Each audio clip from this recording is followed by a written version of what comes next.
So what's happening right now, the car is starting to fill up with water. Oh, I took my seatbelt off, so I'm gonna put my seatbelt back on real quick for you.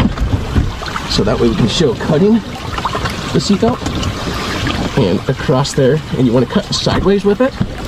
Now you can see the water that's coming in right now, and so the car's just kind of floating and moving around. Now in the scenario that you're in here, let's say that you got your kids and you need your kids out. Right now would be the time that you'd be turning around to grab your kids. Now the other thing that you would want to be doing is, because the water has not yet come up over the windows, you would want to be popping the window out and getting out while the car is still floating before the water starts coming in.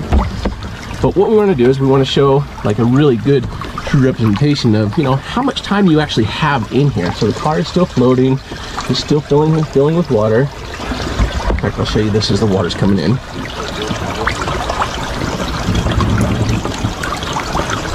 Well, it's definitely cold in here.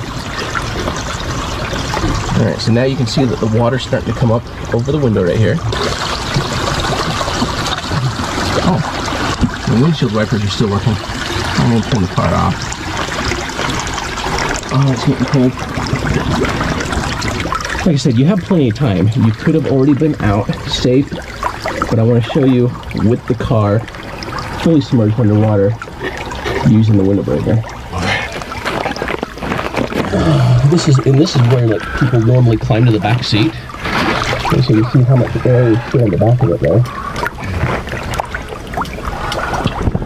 But the thing is like, you know, people are talking about like headrest. There's no headrest on these to use. If you try to use the window visor, like you can't break that either. What I'm going to do is I'm going to represent climbing into the back seat now at this point, which is where we find a lot of people underwater will be in the back seat. And that's because the engine compartment is heavier. And so normally the cars will dive down first. And that's why the front of it fills with water first. And that's why a lot of times you'll find people in the back of a vehicle when they've gone in the water in a car. I can hear the water coming out of it.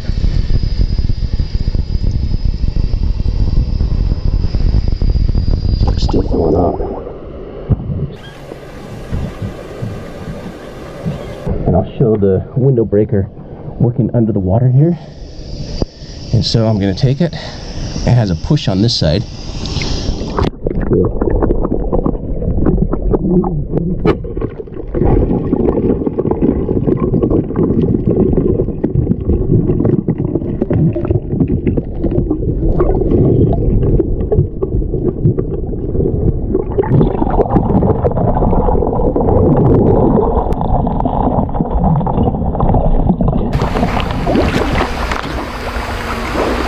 Things you need to do next. The first one is share this video with everybody that you know, so that way they know how to escape from a vehicle in the event that they end up in the water.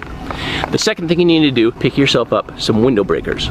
For the new 16-year-old driver, for your mom that you love, for your friends, your family, it is the one tool, in my opinion, that you cannot live without.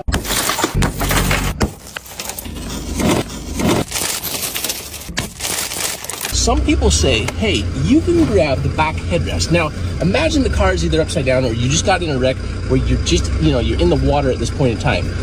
You're going to go with the myth of grab your headrest and break your way out of here. So first of all, let's just go ahead and put a little timer up here as I am trying to get the headrest off of here.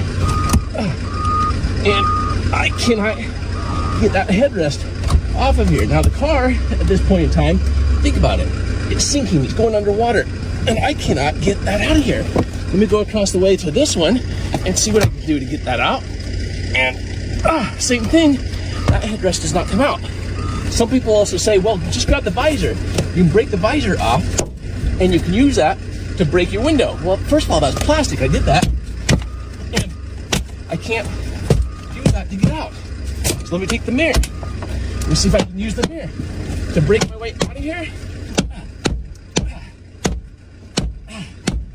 I'm stuck in there. It's not working. At this point in time, what, like 30 seconds, 40 seconds or so has gone by. I cannot get out of the vehicle. And let's say I've got my window visor up here, my window breaker on the visor. I just simply grab it. I take it. I can either take it out of the visor clip. I can use it in the visor clip.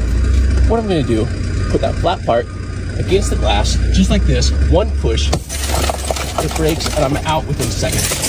Now I just move the glass. And of course, I'm wearing gloves because I'm doing the testing. But in an emergency, I don't care if I'm going to cut my hand just a little bit. I'm going to be out of this car within seconds. Now I put my seatbelt back on just for this demonstration as well, but I want to show you the proper way to get out of your seatbelt. Let's say that your seatbelt is jammed, you need to cut your way out. First of all, what you're going to do is you're going to pull the protective cover off and expose the little razor blade right in there. Now you're not going to take it and just start, ramming it and trying to cut it. But this part here is very, it may be jammed, it may not be jammed, but you have too much strength to it. You need tension is what you need. So what you're going to do is you're going to pull up on the bottom of your seatbelt, so that way you have tension right here. It's going to be a lot easier to cut. And you're not going to go straight across with it. You're going to take it and just turn it at an angle and kind of cut at an angle through there. So you're going to take it right on through.